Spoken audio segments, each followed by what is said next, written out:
एक जंगल में एक चुड़ैल रहा करती थी। वो बहुत खतरनाक और खूंखार चुड़ैल थी। वो आते जाते लोगों को अपना शिकार बनाती और उनको अपने बरगद के पेड़ पर ले जाकर मार कर खा जाया करती थी। एक दिन चुड़ैल रूप बदलकर एक सुंदर औरत के रूप में लकड़ी काट रही थी। तभी उसने देखा कि एक मुसाफिर वहां से गुजर रहा है। समझ नहीं आ रहा कि ये लकड़ियां अपने घर तक लेकर जाऊं तो जाऊं कैसे। ये इतनी सारी है और मैं अकेली क्या करूं? अगर मैंने लकड़ियों को यहाँ छोड़ दिया तो ये रात में खराब हो जाएंगी। बारिश इन लकड़ियों को खराब कर देगी। मुसाफिर उसकी ये बात सुन रहा था। वो उसकी बात सुनकर उसके पास गया। क्या मैं आपकी सहायता कर सकता हूँ? तुम मेरी सहायता करोगे? तुम्हें तो कहीं और जाना होगा ना, तुम लेट हो जाओगे। किसी की सहायता करने से मैं इतना लेट नहीं हो जाऊंगा। चलो, मैं ये लकड़ियाँ पहुँचाने में तुम्हारी मदद कर देता हूँ। सुंदर औरत उस मुसाफिर को लेकर अपने बरगद के पेड़ पर बने घर में चली जाती है। आप थोड़ी देर बैठो, मैं आपके लिए चाय बना देती हूँ। बाहर मौसम खराब है, थोड़ी चाय पी लोगे तो अच्छा लगेगा। एकाएक सुंदर औरत अपने असली खूंखार रूप में आ जाती है और गुस्से से लाल होकर कहती है, अब नहीं जा सकता तू। अब तू कहीं नहीं जा सकता। आज मैं तुझे अपना भोजन बनाऊंगी। उसके बाद वो चुड़ैल उसको मारकर खा जाती है। अगली सुबह वो बंजारन का रूप धारण कर एक बार फिर जंगल में घूम रही होती है और एक मुसाफिर को आता देख वो पैर में कांटा चुभने का नाटक करती है। हाय, मेरे पैर में तो कांटा चुभ गया। अब मैं घर कैसे जाऊंगी? हाय राम, कितना दर्द हो रहा है। यहाँ तो कोई है भी नहीं जो मेरी सहायता कर सके। चीख पुकार की आवाज सुनकर मुसाफिर का ध्यान उस बंजारन की तरफ जाता है। कितना खून निकल रहा है। ओह, ये कांटा कहाँ से मेरे पैरों में चुभ गया? हाय राम, कोई तो मेरी सहायता करो।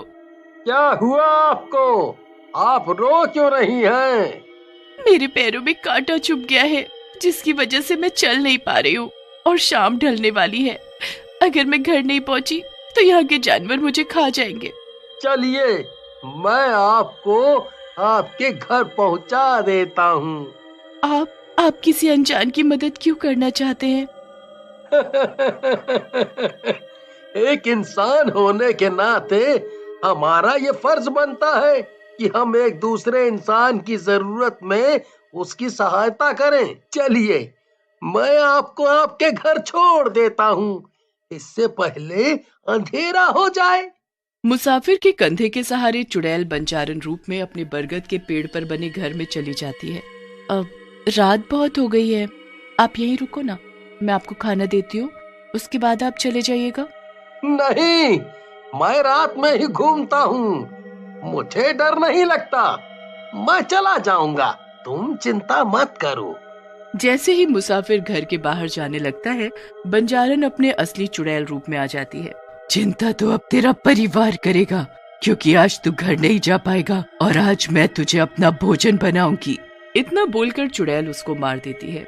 फिर एक दिन किसी दूसरे शहर से पिकनिक मनाने कुछ लोगों का समूह उस जंगल में आता है। उसमें से एक लड़के पर चुड़ैल की नजर पड़ती है और चुड़ैल उसको पसंद करने लगती है।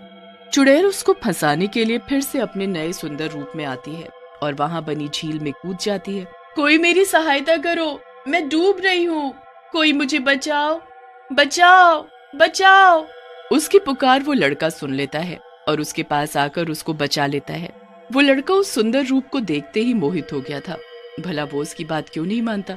वो लड़का कुछ दिन वहीं रुकता है और चुड़ैल के प्रेम जाल में फंस जाता है। फिर एक दिन, क्या तुम मुझसे शादी करोगी? हाँ, लेकिन मेरी एक शर्त है, तुम्हें मेरे साथ इसी जंगल में इसी पेड़ के ऊपर ही रहना होगा। बोलो, मंजूर है? वो उससे शादी करके जंगल में ही उसके साथ रहने लग जाता है। कुछ समय बाद उनकी एक बेटी हो जाती है। वैसे तो चुड़ैल के पास रूप बदलने की ताकत थी, लेकिन अमावस्या की काली रात को चुड़ैल अपना असली रूप नहीं छुपा पाती थी। एक अमावस्या की रात उसका पति उसे बदलते चुड़ैल रूप में देख लेता है। वो बहुत डर जाता है और उसे वहीं अकेला छोड़कर भाग जाता है। जब इसका पता चुड़ैल को चलता है तो वो दुखी होने के साथ साथ बहुत गुस्से में आ जाती है। पर गुस्सा शांत होते ही उसको अपनी बेटी की याद आती है। वो अपनी बेटी को अपने चुड़ैल होने का राज नहीं बताती है। उसको डर होता है कि उसकी बेटी भी उसे एक दिन ये सच जानकर छोड़ देगी। ये सोचकर वो अपनी बेटी को भी एक आम जिंदगी देती है। वो दोनों बहुत ही खुशी से एक दूसरे के साथ अपना जीवन बसर कर रहे थे। चलो बेटी, हमें गांव जाकर लोगों की सहायता करनी है। हम उनकी सहायता किस प्रकार करेंगे माँ? गांव में पानी की कमी हो गई है। गांव का कुआं सूख चुका है बेटा। हम यहाँ अपने पास के कुएं से पानी भरकर वहां तक पहुँचाएंगे, जिससे गांव वाले वो पानी पीकर अपनी प्यास बुझाएं। इतना बोलकर दोनों माँ बेटी गांव की तरफ चली जाती हैं और कुएं से पानी लेकर सबको पानी पिलाती हैं। बेटी, आज हम लोगों ने एक बहुत ही पुण्य का काम किया है। चलो अब अपने घर चलते हैं और खाना खाकर थोड़ी देर पेड़ के नीचे आराम करते हैं। लेकिन चुड़ैल अच्छा काम कर कर के थक गई थी। उसको अब इंसानों को खाने वाली भूख लगने लगी थी।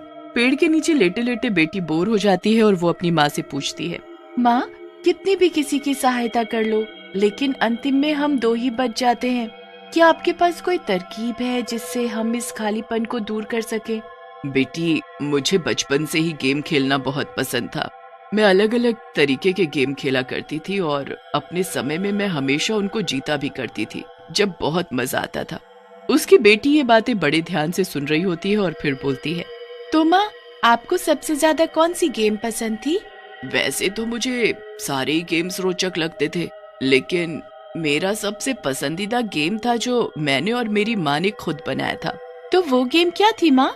बेटी की बातें सुनकर और उत्साहपन देखकर चुड़ैल के मन में एक तरकीब आई। हम इस पेड़ के पास गोल गोल चक्कर लगाकर लोगों को पकड़ते थे। ये तो बहुत मजेदार गेम है माँ, मुझे भी खेलना है। हाँ बेटी, जरूर, लेकिन एक बात तो मैं तुम्हें बताना ही भूल गई। इस गेम के साथ साथ हम एक गाना भी गाया करते थे। कौन सा गाना माँ?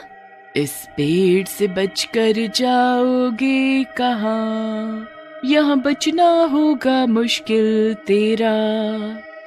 इस पेड़ से बचकर जाओगे कहाँ। फिर वो दोनों ये खेल खेलने लगते हैं। तभी शहर की तरफ से आता हुआ एक राहगीर उनके घर के सामने से जा रहा होता है।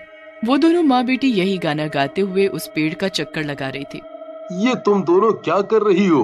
पेड़ के चक्कर क्यों लगा रही हो? और इतना मधुर गाना तुमने कहाँ से सीखा? हम एक गेम खेल रहे हैं, क्योंकि हम दोनों यहाँ अकेले रहते हैं, इसलिए मन बहलाने के लिए हम गाना गाकर खुद को अच्छा महसूस करवाते हैं। ये गेम मेरी माँ ने बनाया है। इस गेम के कुछ नियम हैं।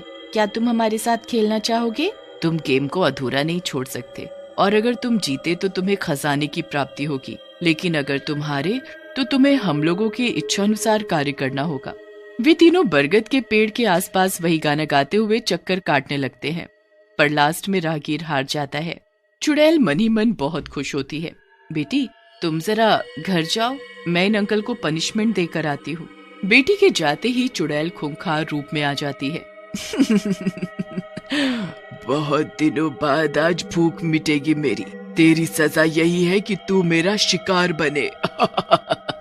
लाख गिड़गिड़ाने पर भी चुड़ैल उसे नहीं छोड़ती और राहगीर को मारकर खा जाती है। खेल की आड़ में चुड़ैल अब लोगों को रोज फंसाती। गेम के अंत में वो दोनों हमेशा ही जीता करती थी। उनसे जीतने वाला कोई भी नहीं था। ऐसे ही दिन बीतते गए और चुड़ैल अपनी बेटी का इस्तेमाल करके उसकी नजरों में अच्छी और राहगीरों को हराकर उनका नाश्ता करने लगी। सालों बीत गए। अब उसकी बेटी 18 साल की थी। एक रात, आज अमावस्या की वही रात है जिसमें मैं खुद पर चुड़ैल बनने से काबू नहीं कर पाती। आज मेरी बेटी को कहीं पता न चल जाए कि मैं चुड़ैल हूँ। मुझे यहाँ से दूर जाना होगा। अपनी बेटी को किसी भी तरीके से मुझे यहाँ पर अकेला छोड़ना होगा। कुछ ही देर बाद उसकी बेटी अंदर रोते हुए आती है। माँ, देखो न, मुझे ये क्या हो रहा है। मैं बदल रही हूँ। मेरे पैर कैसे हो रहे हैं? क्या हुआ बेटी? क्या हुआ तुमको? तुम रो क्यों रही हो? मैं बदसूरत हो रही हूँ। मुझे समझ नहीं आ रहा मेरे साथ क्या हो रहा है। चुड़ैल माँ सोचती है कि ये तो इंसानी बच्चा है, तो ये चुड़ैल कैसे हो सकती है। फिर उसको याद आता है कि ये तो उसकी बेटी का 18वां जन्मदिन है। वो बहुत घबरा जाती है। फिर वो उसको सच बताने का फैसला करती है। मेरी माँ एक चुड़ैल थी। जैसे ये बात गांव वालों को पता चली, उन्होंने मेरी माँ को जिंदा जला दिया। पर मैं इंसानी बच्ची थी, लेकिन गांव वालों को लगा कि मैं भी एक चुड़ैल हूँ, तो उन्होंने मुझे इस पेड़ पर लटका दिया और भूख प्यास के कारण मेरी मृत्यु हो गई। मेरी आत्मा यहीं भटकने लगी, पर क्योंकि मेरी माँ चुड़ैल थी, उस कारणवश मेरी आत्मा में ये ताकत आई कि मैं भी चुड़ैल बन सकूं और अपनी माँ का बदला लेने के लिए मैं एक खूंखार चुड़ैल बन गई। अब अगर तुम चाहती हो तो तुम एक चुड़ैल की तरह जीवन व्यतीत कर सकती हो, वरना तुम फ्री हो यहाँ से जाने के लिए, क्योंकि तुम्हें बरगद के पेड़ पर रहने की कोई जरूरत नहीं है। नहीं माँ, मैं तुम्हें छोड़कर कहीं नहीं जाऊंगी, पर तुम वादा करो कि आज के बाद तुम भी एक आम जिंदगी जियोगी और हम इन जंगलों से कहीं दूर जाकर एक तरीके से जीवन शुरू करेंगे। फिर चुड़ैल और उसकी बेटी उस जंगल को छोड़कर दूर पहाड़ी में बस जाते हैं और एक नया जीवन शुरू करते हैं।